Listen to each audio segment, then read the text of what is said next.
Arkane Studios union demands Microsoft divest from Israel over its genocide in Gaza. The union at Arkane Studios, the Microsoft-owned developer behind the Dishonored franchise, penned an open letter to the tech company supporting a list of demands to end its role in enabling the Israeli government's genocide and ethnic cleansing of the Palestinians in the Gaza Strip. Quote, Arkane Studios' STJV section joins BDS and No Azure for Apartheid in their demands from Microsoft to stop supporting the Israeli regime, the letter partly reads. We think that Microsoft has no place being accomplice of a genocide. And as Microsoft employees, we don't want to be part of this sinister project for Gaza. Moreover, we think it's our responsibility as tech workers to raise the alarm and to ensure that our technologies are used to make the voices of the oppressed heard and not facilitate their demise. Finally, in a more direct manner, we think this could very well affect our life directly by reducing the audience for our games, thus directly compromising the viability of Xbox games and, in the long run, our very own jobs, end quote. Boycott, Divestment, and Sanctions, BDS, is a human rights movement focused on pressuring Israel and its supporters to cease its authoritarian and genocidal treatment of the Palestinians in Gaza and the West Bank. In early July, the group called for a boycott of Microsoft products and services that have been attributed to the genocide. A report from the Associated Press, AP, shed light on how Microsoft Azure AI technology is increasingly used to identify Palestinians for targeted strikes. Quote, in the U.S., Bisecker, an AP reporter, obtained internal company data and documents showing Microsoft's close ties to the Israeli military, including how the use of commercial AI technology increased nearly 200-fold following the October 7th, 2023 attack, the article reads. The documents also revealed never before reported details of Microsoft's confidential $133 million contract with the Israeli military. May 2024, end quote. May 2024 saw the creation of the No Azure for Apartheid petition that has since gained 2,083 signatures from Microsoft employees to end IOF, Israel's occupation defense force, use of Azure systems, disclose ties to the Israeli military, call for a ceasefire, and protect employees. Quote, as technology workers, we are hyper-aware of the fact that our work, especially with the advancement of AI and cloud technologies, has the potential to enable any company and any organization to inflict harm and violate human rights, the petition reads.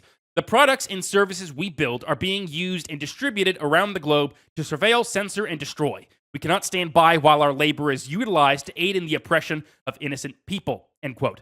Employees who spoke out previously faced retaliation from the company, like when Microsoft fired engineers Ibithal Abbasad and Vania Agrawal, in April of this year for misconduct after they protested separate events. In October 2024, workers Abdo Mohammed and Hossam Nasir organized a vigil for Palestinian victims outside the headquarters in Washington, which quickly prompted their termination from Microsoft, with both being a part of No Azure for Apartheid. An October 7th terrorist attack by Hamas claimed the lives of 1,139 people and led to more than 200 being taken captive. Since then, Israel has used the attack to perpetrate an indiscriminate slaughter of Palestinians. Al Jazeera reports that 61,944 people, around 18,000 of them being children, have been murdered by Israel, although the number is thought to be much higher due to increased difficulty in tracking the death toll. Medical journal The Lancet estimates the death toll at around 100,000, as many Palestinians' bodies would be underneath rubble, unable to be counted. Reporting on the genocide grows increasingly difficult as the deaths of journalists reaches over 200, the highest death count of journalists in the 21st century, substantially outpacing the 69 journalists killed over the course of World War II. Pulitzer Prize winner Anas al-Sharif was killed by an Israeli airstrike, with 5 other journalists being slaughtered in similar attacks. Unsubstantiated claims have consistently been made by Israel accusing murdered Al Jazeera journalists of being affiliated with Hamas. Numerous civil rights groups like Amnesty International and the International Federation for Human Rights have described Israel's war as a genocide alongside scholars like historian Omer Bartov and genocide scholar Israel Charny.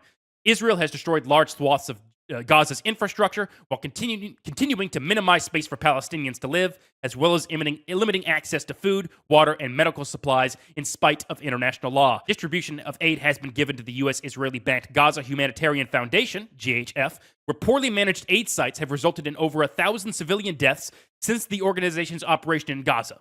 Former GHF, that happened in May, by the way, GHF contractor in Green Beret Anthony Aguilar spoke to journalists on how he witnessed other contractors fire upon civilians, sometimes instructed to do so by Israeli personnel. Multiple statements have been made by Israeli officials dehumanizing Palestinians, such as when Israeli President Isaac Herzog said, quote, "It is an entire nation out there that is responsible. It is not true, this rhetoric about civilians not being aware, not involved." Prime Minister Benjamin Netanyahu compared Palestinians to the Amalekites, an enemy of biblical Israel that was ordered by God to be destroyed, including their animals. 99 health workers who worked in Gaza signed a letter calling for an arms embargo on the basis Israel is actively killing Palestinians. One signer, named Dr. Mimi Saeed, consistently saw children shot by IOF forces, a pattern noticed by other doctors like Feroz Sidhwa.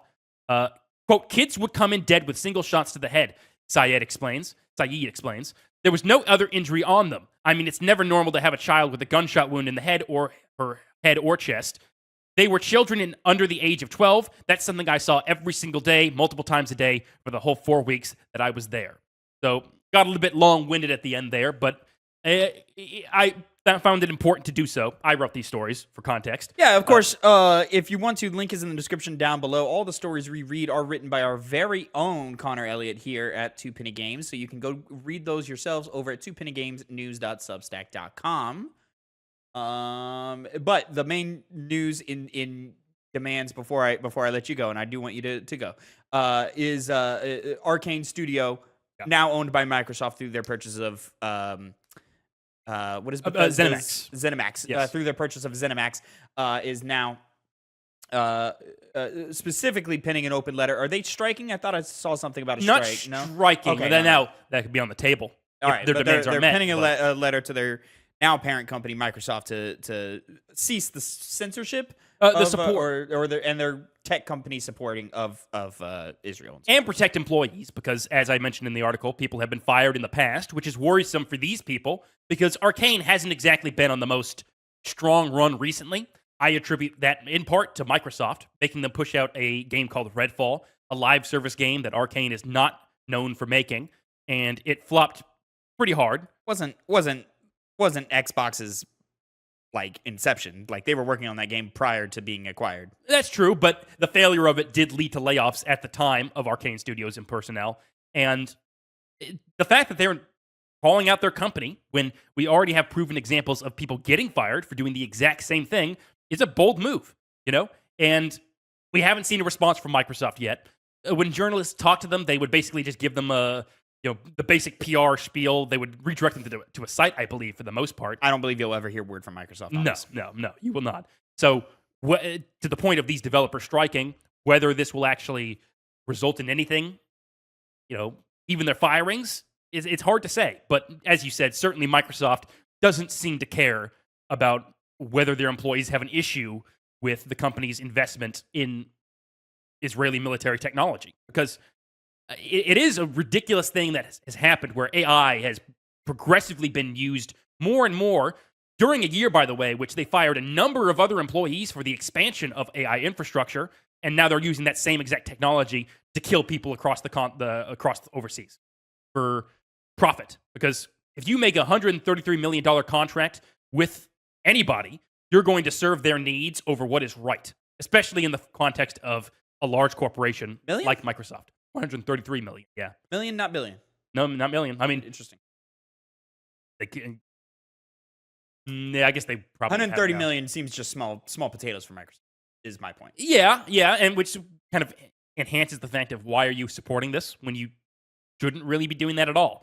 To go into the AI technologies, Palantir has been ramping up its technologies to be kind of seemingly at the forefront of its AI technology that determines targets. Of course, using that as an excuse that when civilians do get killed, they can blame it on the AI technology rather than them actively wanting to kill civilians. But this is just another facet of them using that form of technology to perpetuate genocide. And I really do need to, again, stress that it was brave for these people to pen this letter, because unions notoriously don't have a lot of protection over here in the United States. In a lot of places, they don't. And so there's a lot of anti-union tactics they could employ to fire them on the basis of some other bullshit that isn't clearly why they would be doing it, which is them speaking out against their evil overlord. And this honestly has gotten me to thinking that I should not really, even though it is small, as you point out, in the grand scheme of things, to give Microsoft money. Specifically, one of their demands was to cancel Xbox Game Pass subscriptions, which I do plan on doing. There's no reason to consistently give them money, especially if I can instead buy a game like Clair Obscur directly, giving it to the developers, rather than having a little bit of it go to Microsoft and their enabling of a genocide. Unfortunately, certainly in American society, due to how much we've supported it, it's been for the longest time common sense to support Israel no matter what it is they do. And thankfully, people are now starting to wake up, because when you have images day in and day out, this entire time the slaughter has been going on, of not only innocent men and women, but children and babies lying dead with their bodies torn apart. Just recently, there was an 11-year-old girl. I saw the video, as clear as day, getting basically reduced into a rag doll when she was going to get water. No one else seemed to get hit by that strike, but somehow they prioritized the death of a little kid over actually attacking Hamas, which of course they use as an excuse to kill anybody and claim that they're Hamas after the fact. In fact, these exact same workers who signed this open letter could get called Hamas supporters tomorrow. Now, are they? No. I think it's Microsoft's own best interest to try and keep this on the down low. They're going to handle this internally. Yes. It's why they quickly fired those people that were protesting outside the office. Stop it dead in its tracks, send a message that you can't do these sorts of things, otherwise you're going to lose your job. And especially in our current economy, it's really valuable that people keep their jobs. And so it's even more devastating if you lose your job in this day and age, but what is right takes priority over what you may want to do. And clearly, that doesn't really apply here, since they want to speak out for what is right. Yeah, I pretty much second everything you say here.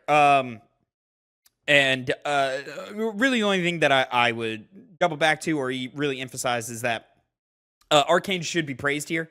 It's not often that, people who are in such a vulnerable state, and I only call them vulnerable just because of the mass layoffs that we've seen from Microsoft specifically over the last 3-4 years now, have been huge. I think they alone have laid off something like 30,000 people in the last couple of years, mostly throughout their tech and software engineering side, and stuff like that. So, Arkane is a very small studio. They've already shut down the sister studio, Arkane Austin. Yeah. Or do I have that right? Or is it it was Arkane Austin. It was Arkane Austin. Are you sure? Yeah. Okay. Double check me on that one. Of course. But they already shut down the sister studio of Arkane, alongside, I believe that was the same shutdown that they did Tango Gameworks, if I'm correct. But it may have also happened later. I forget the timeline because these things happen so often. So you could very much see similar repercussions coming down the line here. Connor, you brought up yourself and in your article about key individuals being fired for being outspoken or for protesting the Israeli genocide in Palestine. Which at that point, yes, it was Arkane Austin. It was Arkane Austin that got shut down? Okay. And so,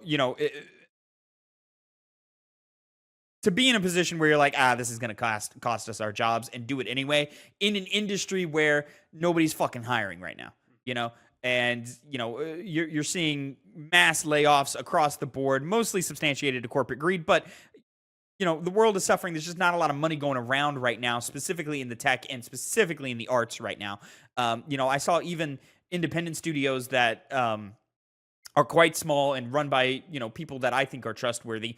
Bethel Games most recently had to lay off some people, which was really, really unfortunate, and gave the same thing that you say in the case of all these things of these are really talented people. If you need a recommendation, I'd be happy to give you one, and I hope that we can find somewhere where these people can find their feet. But times are hard, and so to just give a mega tech conglomerate like Microsoft any type of excuse to shut down another studio or make more layoffs or not so discreetly just fire people who are speaking out against company interests, it needs to be commended here. So I doubled down, tripled down on Arkane really doing what I perceive to be the right thing. It's really hard to perceive it not to be the right thing, I believe. And It's moments like this, it's people like this, it's groups like this that really show you that, hey, the good of humanity needs to persist over all of the other reasons why it shouldn't. More important than now, since reporting on the genocide is going to become much more difficult. I mean, even basic accounts like ones that were aimed at children, one that was a guy who would plant vegetables and try and grow food for people. All of those people were killed in strikes by Israel. When those people die, it's for like you and me, people like those at Arkane, who are in far better positions, regardless of what punishment they may face for speaking out. It's the right thing to do. Agreed.